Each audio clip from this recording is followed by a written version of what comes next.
Assalamualaikum warahmatullahi wabarakatuh.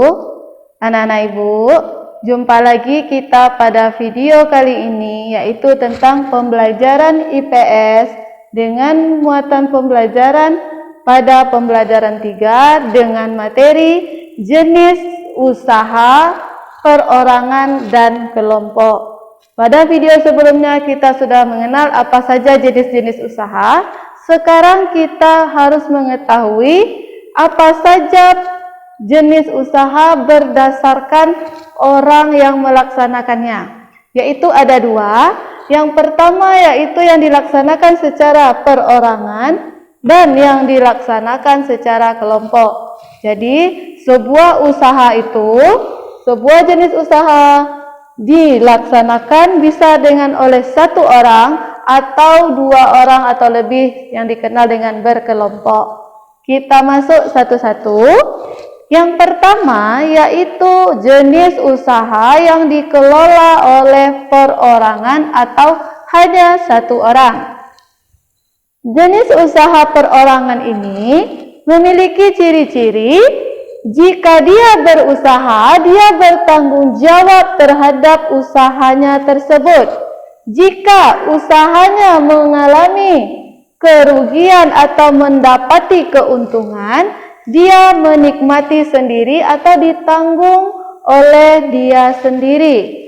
Jadi kalau usaha perorangan atau usaha kita sendiri, yaitu usaha yang kita bertanggung jawab terhadap usaha tersebut, dengan kita bertanggung jawab terhadap untung dan rugi usaha tersebut secara langsung. Contoh, ada usaha warung, toko, atau bengkel. Jika anak ibu memiliki usaha sebagai penjual sayur di warungnya, itu anak ibu akan memiliki untung sendiri untuk kamu sendiri, dan rugi jika mengalami rugi saat usahanya terjadi, langsung ditanggung oleh anak ibu sendiri. Itu dia yang dimaksud dengan jenis usaha yang dilakukan oleh perorangan. Usaha yang dilakukan secara berkelompok ada 5 macam. Yang pertama, firma. Yang kedua, persekutuan komanditer atau CV. Yang ketiga, perseroan terbatas. Yang ketiga, BUMN. Yang keempat, koperasi. Jadi ada 5 contoh jenis usaha yang dikelola oleh kelompok. Kita masuk yang pertama yaitu firma. Firma ini cara menjalankan usahanya yaitu dengan anggota paling sedikit 2 orang, di mana setiap anggota itu punya hak untuk bertindak terhadap usaha tersebut. Dia ikut terjun dalam usaha tersebut dan rugi atau untung ditanggung bersama.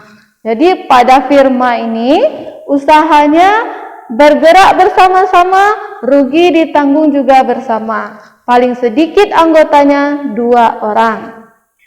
Yang kedua yaitu persekutuan komanditer atau CV. Jenis anggotanya ada 2. Jenis anggota di sini maksudnya yaitu anggota aktif dan anggota pasif. Jadi ini bisa lebih dari 2 orang.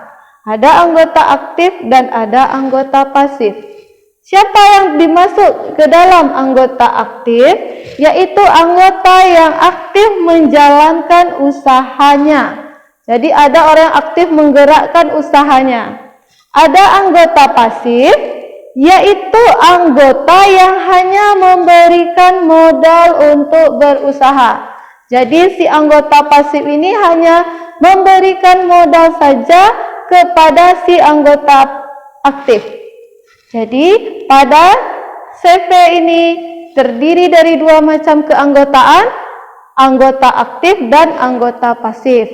Anggota yang menggerakkan usaha dan anggota yang memberikan modal untuk berusaha. Apa contohnya? Yaitu CV Rian Motor yang bergerak dalam peminjaman motor, atau CV Hayati yang misalnya bergerak dalam peminjaman dana keuangan. Nah, yang berikutnya, yang ketiga yaitu perseroan terbatas atau PT. Pada PT ini, modalnya dihimpun dengan menjualkan saham. Jadi, saham-saham modal itu dijual ke beberapa orang, berarti jika banyak orang yang menanamkan modal di sana, maka pemegang saham tersebut berhak terhadap perusahaan yang dijalankan. Dan penanaman modal tersebut juga mendapatkan laba. Jadi, pada PT ini bedanya yaitu modalnya dihimpun dari beberapa orang. Jadi, banyak orang menanamkan modal dan dia juga bertanggung jawab terhadap usaha tersebut. Jadi, si penanam modal juga memiliki kewenangan, memiliki hak di perusahaan tersebut, terutama hak untuk mendapatkan laba. Contohnya yaitu PT Pembangunan Jaya. Usaha kelompok berikutnya yaitu BUMN, yaitu singkatan dari Badan Usaha Milik Negara. Jadi BUMN ini dimiliki oleh negara.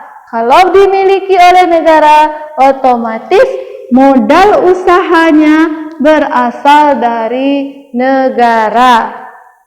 Kemudian BUMN ini bertujuan untuk bertanggung jawab terhadap kesejahteraan masyarakat di Indonesia. Jadi BUMN ini dibangun untuk kesejahteraan rakyat Indonesia.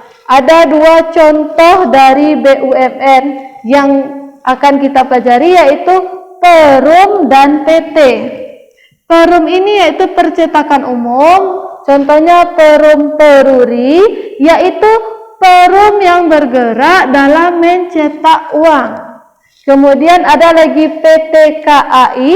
PT KAI ini bergerak dalam transportasi, yaitu Kereta Api Indonesia. Jadi, jika anak ibu pernah berkendara menggunakan kereta api, induk besar kereta api itu berupa PT KAI di bawah naungan pemerintah.